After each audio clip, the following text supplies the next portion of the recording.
This is Inside Troy Athletics, a look at what's going on and what's coming up for Troy University's Trojans. Now, here's your host for Inside Troy Athletics, Jonathan Sellers. Hello, welcome to Inside Troy Athletics. I'm your host, Jonathan Sellers, and I'm joined by the Director of Athletics for Troy University, Jeremy McLean, and welcome back for week 2. Thanks. I know a lot going on last week, and the football team was in Boise. I know not the result that the fans wanted, but there were some bright spots. There were some things I know the team wants to work on this week to get better, but what were your thoughts on the game? Yeah, I mean, I think obviously disappointed that we obviously couldn't pull out the win. But if I think I'm always looking for silver linings in what we do, and after you step away a little bit, and I think the coaching staff, obviously they do the same thing, but from an administrative program standpoint, for us to travel to Boise, Idaho, and play against a program that's been the premier program in the Group of Five for about a decade, and leave there disappointed because we didn't win the game, says a lot about where we are as a program. Right. And so I think that's a positive for us. Now, performance on the field, from a coaching perspective, I think our coaches would say we didn't perform offensively nearly close to what we're capable of doing. And Boise had a lot to do with that. They have really good defense, but we just didn't take advantage of some opportunities that we could have. And then special teams, the same thing. Really put us behind the 8 ball with some big plays that happened on special teams.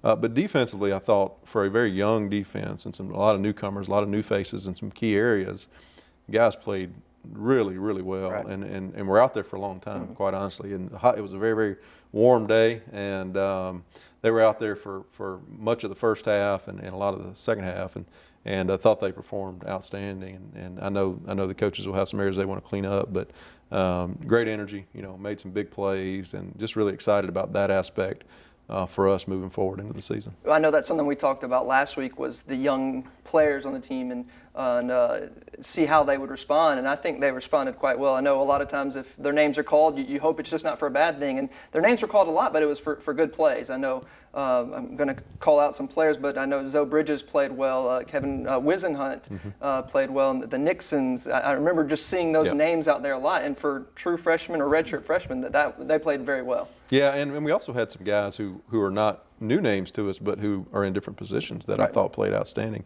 Sam Levy moved back to linebacker and played outstanding. Andre Flakes made some great plays. He switched from offense to defense this year, and so yeah, I think there are a lot of pleasant surprises there. And again, I know Vic he'll want to clean some things up, but there's a lot of positives there on the defensive side. Team returns home this week. I know if you haven't been around town, you may not have seen the signs, but football is at the Vet this Saturday, yes. And they will be playing Alabama State at home at 5 o'clock. A lot of events going on. Can you just kind of preview some of the stuff that's happening? Sure. Obviously, like you said, 5 o'clock kick, that's the main event of the day. We've got a lot of things going on for the weekend. We've got a varsity cheer clinic that'll be happening over the weekend. We've got the big thing for us really is Letterman's Day. I mean, it's an opportunity for us to bring our players back, our former players, and in connection with the T Club. And we're honoring our 1987 national championship team and our 2007 Sunbelt Championship team. We've got an opportunity for those guys to get together. Coach Rhodes and Coach Blakeney are going to be back for the weekend, and so it's a great opportunity for them to get together. And then a lot of our letter winners as well. We've got a couple of hundred who've said they're coming back, and so it's going to be a lot of fun. It's going to be a great time, and then we'll get a chance to recognize those two teams on the field during the game. And I think it's important that we connect with our former players, embrace our history. In many ways, our eyes are focused forward and growing our program, but that history is such a big part of who we are, and making sure those guys feel connected to what we're doing now is really important to us. Such a strong history. I know some of the players from the 2007 team. I've seen them talk about coming back, and I know they're excited. And that was my senior here at Troy, so I'm excited to get to see a lot of those former players coming back and getting to see some of those highlights. I'm sure that will be shown on the Jumbotron. I know it'll be exciting. Yeah, both of those teams are very good, and a lot of really good players coming back to be a part of that. So we're excited about that, and on top of that, just the anticipation of that first home game and Trojan Walk, obviously going to happen at 2:45 as normal, 2 hours 15 minutes prior to the game. We'll have a concert happening out in Tailgate Terrace, before and after Trojan Walk, and it's just going to be a great day of fun, and weather looks to be good. So we're going to have a great time. Well, and I'm looking forward to it. I know there is some changes logistic-wise, parking, tickets. Can you just update us on that? Sure. First, what I would say is I'm going to share some things, but it won't be all of it. So anybody who really wants to read through and make sure they completely understand, I encourage them to go to TroyTrojans.com/game day. Okay. Our game day website has all the information on parking and traffic and tickets. From a ticket standpoint, one of the things we want to do, we anticipate a great crowd for this game with Alabama State coming in. And, we feel like the stadium's going to be packed. And we want to avoid any inconveniences for our folks the best we can. And so to avoid lines, we've encouraged everybody to try to buy your tickets early.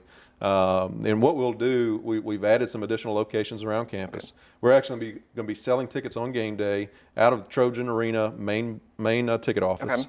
We'll have a location in the Trojan Center. Okay. We'll have a location selling point of sale at Riddle Pace. Okay. And we'll also be selling out of Gate 1 at the stadium beginning at noon. And so any of those locations, you can walk up and buy your tickets on game day, not try to buy them as kickoff gets close and create the backup in lines that we've seen happen before. And so we're trying to alleviate a lot of that from a ticketing standpoint. So we encourage everybody to buy your tickets early, get to campus early, so you can make sure you're in the stadium when kickoff happens. Now, from a parking traffic standpoint, we don't have a ton of parking lot changes. There are some, and I would encourage everybody to read them, but not a lot of changes there. Traffic flow wise, from a safety standpoint, we're doing a few things different this year. One thing I'll highlight that is that George Wallace we'll actually close George Wallace Drive down next to the stadium there for an hour, beginning an hour before kickoff, from Johnny Long Drive to the high school. We'll basically be closed down to traffic. So this is not all of George Wallace. Don't get that confused. Correct. And that's really a safety issue. It's an issue that needed to be addressed for quite some time. If you go to many stadiums, George Wallace Drive, the way our layout is, it runs just next to the stadium. And so having vehicles that close to being able to get that close to the stadium as you've got that many people in the stadium is a real safety concern. And many other places handle it very much the same way. And so for us, that's a major thing we needed to get accomplished. And then also traffic flow after the games. We're trying to create a system where people can get out as quickly as possible and get to the main arteries and on their way as they need to leave campus. And as we all know, anytime you have a great crowd, one of the biggest challenges is trying to get off campus anywhere. And so we've tried to do the best we can to alleviate that some. And I say us, we really have worked. Our local authorities, local police, city and county, and our police here on campus have done a great job of putting together a plan to do that. And so again, I encourage everybody to go check it out. Make sure you don't have any surprises on game day. And if you have your plan of how you're going to get out, try not to follow what you think you're going to do. Do what the police tell you to do.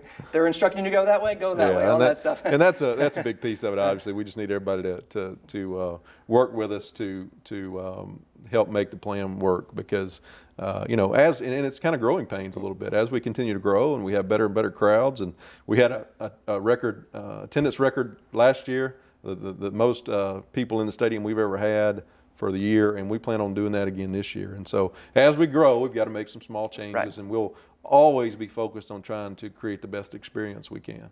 And I agree with one thing you said. It was about get there early on Saturday. Get there at noon. There's a lot to do. Check out the new Trojan Center. As you said, there'll be tickets sold there. Go check it out. All the new eating venues. You can go get yourself a cookie, some ice cream, and just enjoy yourself. See what's new to campus. A lot to see. Yeah, and I would encourage along those lines too. You got the bookstore that'll be open. You got the Kids Zone that opens at 1 o'clock at Riddle Pace. You got obviously Trojan Walk. So you can find plenty to do on game day. Come enjoy the whole day, and then make sure you get into that stadium on time and get your seat. Well, let's talk about some other sports in action. Volleyball was at home this weekend. Lost the first game in a close one, but then came back and won both of them on Saturday. Yeah, really proud of Coach Lauer and our volleyball program. So off to a slow start. I think we've talked a lot about transition and everybody trying to get on the same page, but kind of saw it come together this weekend, and very proud of that. And we've got UAB this week, tough in-state rivalry matchup, and so they'll they'll continue to work, and just very proud of what they've done to this point and the improvement they've shown. And again, I think we'll see that as the year continues and as conference play gets here. Hopefully we'll begin to peak at the right time and continue to make progress. But very proud of what they're doing. And I know they'll be on a road for quite some time. They won't be back until either late September or early October. And then soccer was in action down in Mobile. They tied Jack State and then lost to Alabama over the weekend. Yeah, tough weekend in that regard. I had a chance to talk to Coach O'Connor a little bit, and I just asked him about the draw there with Jacksonville State, and he said really the best we've played. He said we offensively missed some opportunities, but really have continued to get better every time out. And so I think as long as we're doing that and moving in the right direction, we'll continue to improve offensively as we move forward. I think we're headed in the right direction with that as well. Cross country had their start to their season and performed really well in the standings. Men were second at Jacksonville State and the women third. Yeah, great start to the cross country season. We've talked a lot about that roster continuing to improve, and our coaches, Coach Blunt, doing an excellent job of continuing to grow that program. So kind of seeing some fruits of that labor, if you will, and I think just really important for us to continue to be competitive and peak at the right time later in the year. And so excited about what we're doing there.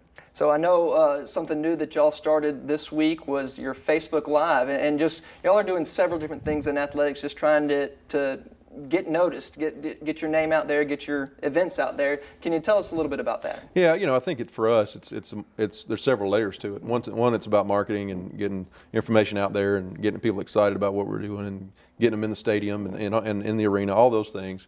But two, I think it's about our brand. It's about the Troy brand, and it's not just athletics. It's the university as a whole, and we want to make our alums proud of what we're doing. We want them to feel like we're doing things in a first-rate, first-class manner, and that's our objective. And so if we do that, I feel like the Troy brand is in good shape, and we're going to continue to improve, whether it be how we use our logos, what our licensing efforts are, and what kind of stuff there is out there to buy from an apparel standpoint. All those things are a piece of the puzzle, and we're going to continue to try to push the envelope and improve in a lot of those areas, and again, really try to make our alums proud of what we're doing. All right, well, a lot to look forward to this week, and Saturday, 5 o'clock is the kickoff between Troy and Alabama State. Get there early, as we mentioned, and hopefully an exciting day. Looking forward to it. All right, stay tuned for more coming up here on Inside Troy Athletics. And welcome back to Inside Troy Athletics, where we're going to talk about the volleyball program with the head coach of that program, and that's Coach Josh Lauer. And Coach, over the weekend you earned your first victory as the head coach at Troy, and then your second victory, so congratulations on both of those. Thank you. Yeah, we're on a hot winning streak. Let's go. 2 in a row. Let's keep it going. Yeah. Now, I know the weekend did not start off like you wanted in the Troy Invitational. A tough match against Northwestern State. They came out and they played well, but again, your team, I think, kind of lacked some of that consistency that you were hoping to find in that Friday match. Saturday and Sunday, or both matches Saturday, you were able to come out, play more consistent, and it showed in the result. Is that how you felt about it? 100%. I think that Friday night we had some brilliance out there, and and then we had some struggle, and so it was really good to come back right away on Saturday morning, and our staff challenged our girls and said, hey, we are playing well enough to win, let's make sure the other team has to beat us. And so I thought they responded really, really well. Our outside hitters, Belle Waldrop and Cheyenne Hayes, really found a better groove. They get a lot of the tough balls. Right. When we're out of system, they got to make a play and things like that. And I thought they did a great job with that on Saturday, and it really kind of changed the fortunes. And our setters locked into our game plan, and they really got our middles involved. Savannah Moore was tournament MVP. Logan Page was all tournament. They had a great Saturday and really kind of got us going on the right track. And I know those are still some of your younger players in Belle and Savannah and Logan, but to see them step up has got to be good, and that they're going to hopefully continue to do so. Yeah, absolutely. Now we can say to them, hey, we've seen it. Right. Now we can continue to push the bar up for them and set good expectations, and they can have good expectations for themselves. But I don't want to overlook either. Lauren Long has been really consistent for us.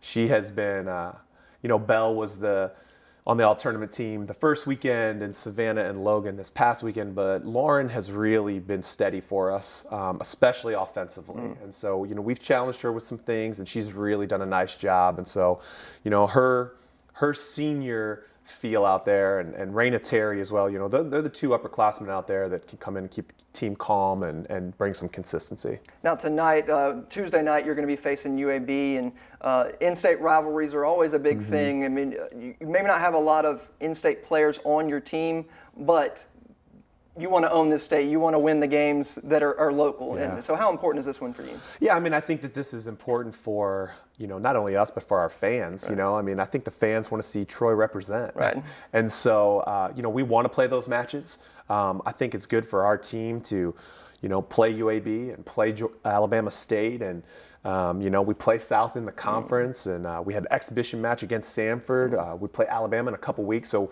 we're not going to be afraid to play those matches, you know, and that's part of, you know, philosophically where we want to be as a program. I mean, we want to be known as one of the best volleyball programs in the state, you know, and tonight is a great challenge. This is a veteran UAB team, you know, going against our young guns. Yeah. And so, you know, our kids always come out and play hard at home. You know, that's one thing that we learned this weekend. They love the home court, and you know, I'm excited that it's not vacation. Right. I think that we're going to have good student support tonight, you know, and we had great fans all weekend, despite it being the holiday, you know, and that means a lot to us. So I'm excited for tonight. I think it's going to be a good competition, a good match for us to see how we grow. And then after tonight, you go a long time before coming back home. We'll be on the road starting this weekend, going up to Moorhead, Kentucky for a tournament up there, facing three pretty solid teams. What do you know about them? Yeah, I mean, I think that those three teams are very similar to us, you know, teams that are growing and in a little bit of transition. So, you know, we thought it was the right fit for our team to get some experience traveling a long distance. You know, I mean, it's a long bus ride up there, but, you know, we're going to face that when we get into the conference, and everything that we have done this preseason has been about how do we better prepare for our conference season. You know, our first trip out of the gate for conference is to Texas. Yeah. It's a long trip. You know, and one of our last ones of the season is, you know, the Coastal App State Swing, which is a long trip. So, you know, we need to prepare our young players for how to deal with that and how to prepare for that. And so this coming weekend is going to be part of that. And, you know, it's 8 matches on the road, right. You know, 3 weeks. And so it's exciting to see how we're going to respond to that. And it'll be even more exciting when we get back home, right. You know, and we can be back on the home floor and they're going to be stoked and ready to go. So Moorhead, Middle Tennessee, and then South Carolina State this weekend. And so, Coach, good luck this weekend, and we'll hopefully talk to you next week. Appreciate it. All right, and stay tuned for more coming up on Inside Troy Athletics.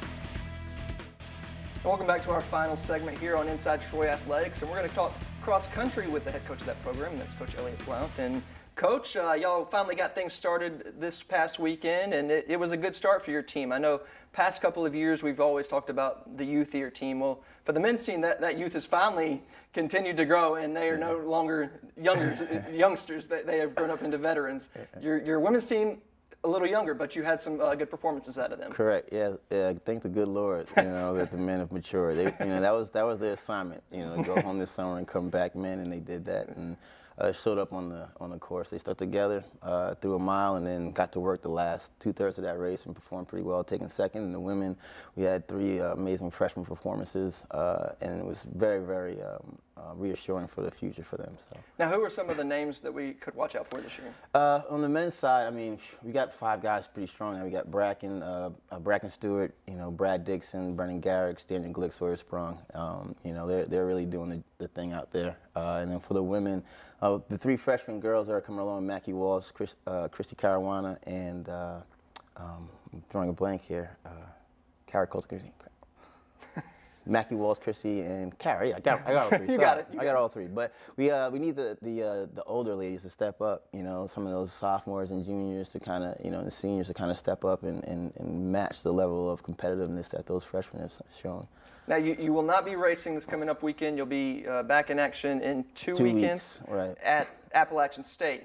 And that's a preview of what will be the conference meet, right? Correct. We have to get up there. I mean, it's at elevation, about 3,000 feet, and, you know, they got some hills out there, and we're well suited to train down here with the hills, but we just want to get up there and preview the course, so it'll be a good way to kind of, get our feet wet up there. Have y'all been up there at all to compete? No, this will be our first time going as a program. They just joined the conference, a few years ago. Right. So this the first time them hosting, and they're a pretty good team. They won the conference last year on the women's side. So to get up there and mix it up with them, see where we stand, stacked up against them, will be pretty good. I think Georgia State will be up there too, so it should be nice. Have you heard anything about the course, or will this really just be get up there and test it out? It's pretty hard. Okay. It's got some pretty good hills in there at key points, which if you're not ready for it, it could kind of zap your legs. So to get up there, just to, get it out of our system, and then kind of get an idea of what we're looking forward to in about another 8 weeks or so would be important. And once you find out what that course is and how it's going to run, will that change up things a lot for your training? Yeah, it will help me out a lot for sure.